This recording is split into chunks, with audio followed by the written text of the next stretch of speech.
क्या शुभ नाम हुआ आपका? प्रीतम त्यागी। क्या मामला है, क्या किस चीज को लेकर के आप सब लोग इकट्ठे हुए हैं? एक्चुअली क्या है, यहाँ पे ये जो पहले डिपो बंद हो गई थी, लगभग 8 महीने पहले डिपो खुली। 8 महीने पहले डिपो खुलने के बाद जब से दोबारा टेंडर आया डिपो का, हमारी सभी की सैलरी ना तो टाइम पे आई, या तो गवर्नमेंट की गलती है या हमारी कंपनी की गलती है। आज तक किसी कंडक्टर को यह आश्वासन नहीं दिया गया कि किसकी कमी के कारण सैलरी रुकी। अभी भी इस महीने की सैलरी नहीं आई है। जितनी बार भी हमने हड़ताल की, शुरू के 3 महीने बाद पहली बार हड़ताल की, जितनी बार भी हड़ताल की उसी दिन सैलरी आई। ना तो गवर्नमेंट ने बताया, ना ही हमारी कंपनी ने बताया। और कंपनी जो डिम्स अभी जा चुकी है, गवर्नमेंट के द्वारा उसको निस्ताकित कर दिया गया है, ना उसने बताया। जी, पैराग्रीन सेकंड पार्टी, थर्ड पार्टी से हमारा पैसा आता है। ठीक है जी, चाहे ड्राइवर हो चाहे कंडक्टर हो, वहाँ से पैसा आता है, गवर्नमेंट से पैसा आता है, गवर्नमेंट इन्हें देती है डिम्स को। तो ये कह रहे हैं कि सैलरी 15 को आएगी, 19 को आएगी। चलो सैलरी का तो हम चला लेंगे जैसे करके, लेकिन 30 तारीख को हमको टाइम दिया है। 30 तारीख के बाद हम तुम्हें नहीं रखे जाएंगे। हमारे 6000 वर्कर हैं। अच्छा, 6000 वर्कर हैं जी। तो 6000 लोग जो हैं बेरोजगारी की मार झेल के सड़क पे आ जाएंगे। जी हाँ, आज के डेट में किसी को काम मिलना आसान नहीं है।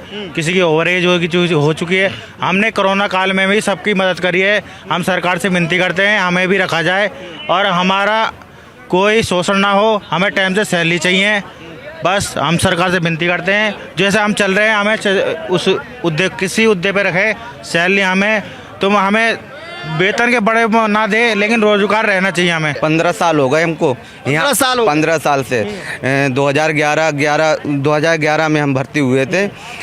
25 दिसंबर 2011 से यहाँ क्लस्टर में हम ड्यूटी कर रहे हैं, सेवा कर रहे हैं यहाँ पे।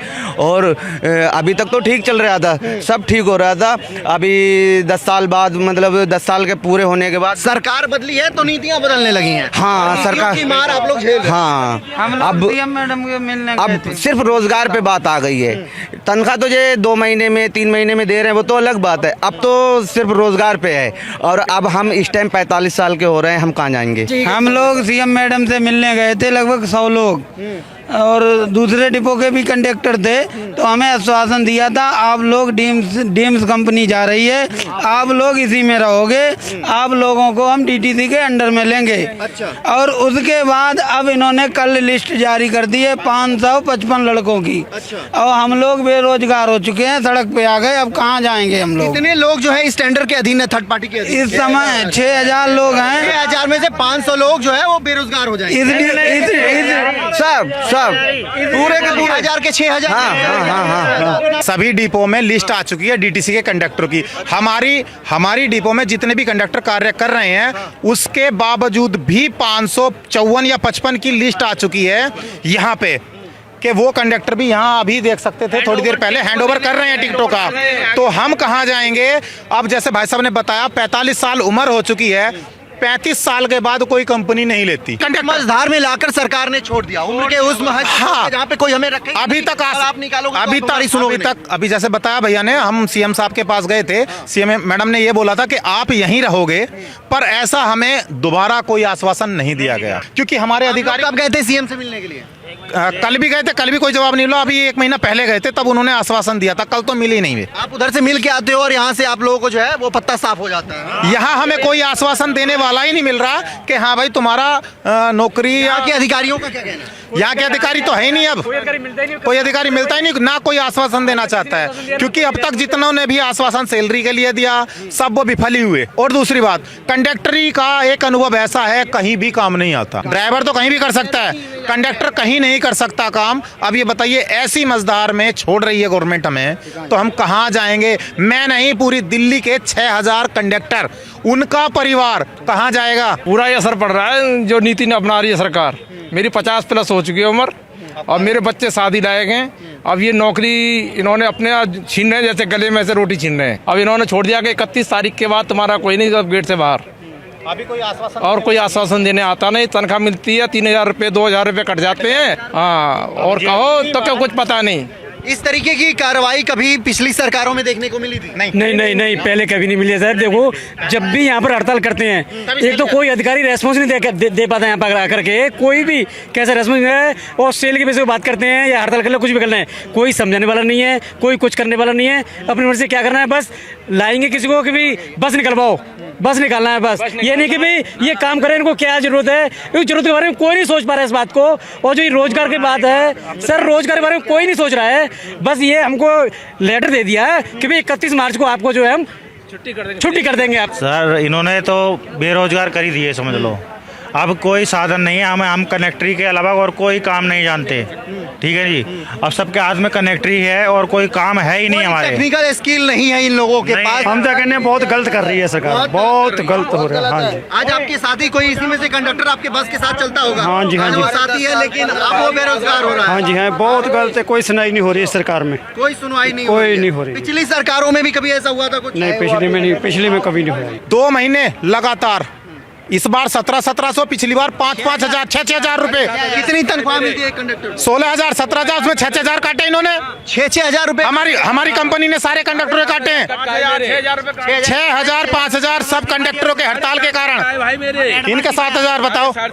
मेरे खुद कोई पीएफ वगैरह कटता है आप लोग? पीएफ करता है, पीएफ भी करता है, पर लेकिन भाई को करता है पर। मतलब एक बात बताइए, 15 से 16,000 तनख्वाह है और 5 से 6,000 रुपए काट लिए? हाँ जी, हाँ जी, हाँ जी, ऐसा ही होता है। एडवांस लिया आप लोग? अरे किसी को सैलरी टाइम पे नहीं दे रही है, एडवांस देंगे? कोई देगा नहीं एडवांस, 1 रुपया तो कोई देता नहीं है। सैलरी टाइम पे देने नहीं है, एडवांस कहाँ से दे देंगे? आइए हम उनसे बात करते हैं जो इनके सीनियर हैं, जिनको जिम्मेदारी दी गई है, जिनके अधीन। ऐसे कंपनी के सीनियर जो है झूठे जुमले दे रहे ये तो सरकार ही 2 करोड़ रोजगार देने वाली जुमला फेंक चुकी है, तो ये क्या करेंगे? सर, ये कुछ नहीं करने के, ये हर महीने बोल रहा है कि उस तारीख को आपका पैसा पे करेंगे, और हर बार में झूठे निकले। वेतन नहीं मिला लेकिन रद्द हो गया टेंडर। हाँ, रद्द होगा टेंडर। और अभी भी वो कह रहे हैं कि तुम ड्यूटी करो। स्लिप है, इसमें ये देखो एडवांस लिख के 3435 रुपए काटे हैं 1 महीने। एडवांस लिख के? हाँ। और पैसा लिया आपने? पैसा नहीं लिया सबके बाद। अभी देखिए ऑन कैमरा, देखिए इन्होंने अपनी सैलरी स्लिप दिखाई है और ये देखिए इनका एडवांस जो है यहाँ पर लिखा हुआ है 3,435 रुपए। आज हम इनके सुपरवाइजर भी हैं, उनसे भी हम बात करेंगे कि ऐसा क्यों हो रहा है। सुपरवाइजर साहब ऐसे 1 मिनट इधर आइए। ये इन्होंने अभी सैलरी स्लिप दिखाई है, आप ऐसे जो निकल रहा है ठीक बात नहीं है, लोग परेशान हैं। आज 6,000 लोग सड़क पे आ चुके हैं बेरोजगारी में। आप कहना ये चाह रहे हैं कि आपके द्वारा जो सैलरी स्लिप दी गई है उसमें लिखा हुआ है 3435 रुपए एक कर्मचारी को एडवांस पेमेंट किया गया है, जबकि यहाँ पर सैलरी ही टाइम से नहीं है, तो एडवांस कैसे होगा? और वो कह रहे हैं कि नहीं, गलत है, हमने लिया ही नहीं। मैं खुद कंडक्टर सुपरवाइजर हूँ। हाँ। मेरी भी तनख्वाह नहीं आई है। ठीक है, नहीं आई है। जो चीज इनके साथ बीत रही है सेम मुझसे बीत रही है। सेम आप पे भी बीत रही है। तो ये किसके पास जाएंगे अपनी फरियाद लेके? मेरे सीनियर के पास जाएंगे। सीनियर का गवर्नमेंट जिम्मेदार है। ऐसा ठीक है, आप सुपरवाइजर हैं, आप ये बताइए कभी इस तरीके के पैसे काटे गए हैं, एडवांस दिए गए लोगों के? मैं क्लियर बताता हूँ। हाँ, लाओ ना लाओ। माइक छोड़ो भाई, मैं बोल रहा हूँ, मैं क्लियर बोल रहा हूँ। तो ठीक है, आप बोलो आप बोलो, बात एक ही है। ये मैटर क्लियर है कि गवर्नमेंट क्लस्टर के जो कंडक्टर हैं इनके पिछवाड़े पे लात मार के और डीटीसी को आगे ला रही है। ठीक है, दिल्ली में लगभग 8,000 कंडक्टर 31 मार्च को घर बैठ जाएंगे, जिसकी जिम्मेदार भाजपा होगी। ठीक है, बात खत्म। मैं भाजपा का समर्थक रहा हूँ, था, लेकिन आने वाले समय में एक अलग पार्टी या जो भी होगी या नोटा को वोट करेंगे। हम जितने भी कर्मचारी हैं क्लस्टर के, हम भाजपा को वोट नहीं देंगे। हमारी फैमिली नहीं देगी, ना हम देंगे, ना हम किसी को देने देंगे। हमने खुद बीजेपी जिताई थी, लेकिन हराने का काम भी हम करेंगे। अब ये लेटर है, ये लेटर मिला हुआ पैरागन कंपनी तो से। ये हर एम्प्लॉय को मिला है? सबको मिला है, सबको मिला है। इस लेटर पर जबरदस्ती साइन करवा रहे थे हमसे कि साइन करो। मैंने करे नहीं, बाकी इन्होंने करे, जिन्होंने लिया उनको करवाया जबरदस्ती। वो भी कह रहे ड्यूटी नहीं देंगे तुम्हें हम, पैराग्रीन वाले आकर खुद कि हम ड्यूटी नहीं देंगे तुम्हें, नहीं तो साइन करो। इस पे जबरदस्ती साइन करवाए हमारे इससे, ताकि हमारे डीडी भी मर जाए। कह रहे हैं हमने तो इनको प्रूफ दे दिया कि हम जा रहे हैं। सर, हमारी सरकार से एक गुजारिश है कि हमें नौकरी पर रखा जाए प्रॉपर तरीके से, डीटीसी के थ्रू जैसे रखा है, और जो हमारा जो पैसा पिछला फंसाओ कंपनी के अंदर वो सब निकलवाएं। और नहीं तो अगर हमारी मांगे नहीं पूरी होंगी तो हम कल को यहाँ पर लिया गया मार्च को हमें हटा देती है पूरी तरह, और उसके बाद हमें जॉब नहीं देती है। हम भी आज ऐलान करते हैं कि जितने भी डिपो हैं, हम हमारे जितने भी भाई कंडक्टर हैं, अगर जब भी इलेक्शन आएगा हम दिल्ली से ना बीजेपी को उखाड़ के फेंक देंगे। और वोट की बात नहीं, हम अगर अगर हमारी नौकरी जा रही है ना, इसकी जिम्मेदारी हमारी रोजी रोटी छीनी है, सुनिए हम सर। उसे नहीं लाएंगे, हम उसको उखाड़ के फेंक देंगे। सर देखिए, रुक जाओ। मैं माननीय मुख्यमंत्री जी से ये कहना चाहूंगा, जब इनसे पहली बार हम मिल के आए थे तो उन्होंने मैं बोला था नहीं आप लोग रहोगे, लेकिन अब कल जब दोबारा मिल के आए हैं तो उन्होंने साफ मना कर दिया है। तो मैं यही कहना चाहूँगा मुख्यमंत्री जी से कि अगर हमारी नौकरी चली गई तो हम दिल्ली में चक्का जाम करेंगे। और आज ये डिपो जो हमने बंद कर रखा ना क्लस्टर डिपो का, ये गाड़ी चलने नहीं देंगे, हम गेट पे बैठेंगे, भूख हड़ताल करेंगे। अब गाड़ी जाए तो हमारी छाती पर चढ़ के जाएगी गाड़ियाँ, हम गाड़ी चलने नहीं देंगे डिपो में से किसी पे। 6 महीने से ये प्रॉब्लम चल रही है, सैलरी टाइम पे नहीं आ रही, 3 महीने 4 अभी अधिकारी तो कह रहे थे कि इसी महीने डिले है। किसके पास, तुम्हारे पास सैलरी आई है? तब से सैलरी नहीं आ रही है, और कहते हैं पहले तो ये हमें बताते हैं कि फंड नहीं है हमारे पास, सरकार हमें फंड ही नहीं देती है, और जैसे ही फंड हम लोग हड़ताल करते हैं वैसे इनके पास फंड रेज हो जाता है। बीजेपी सरकार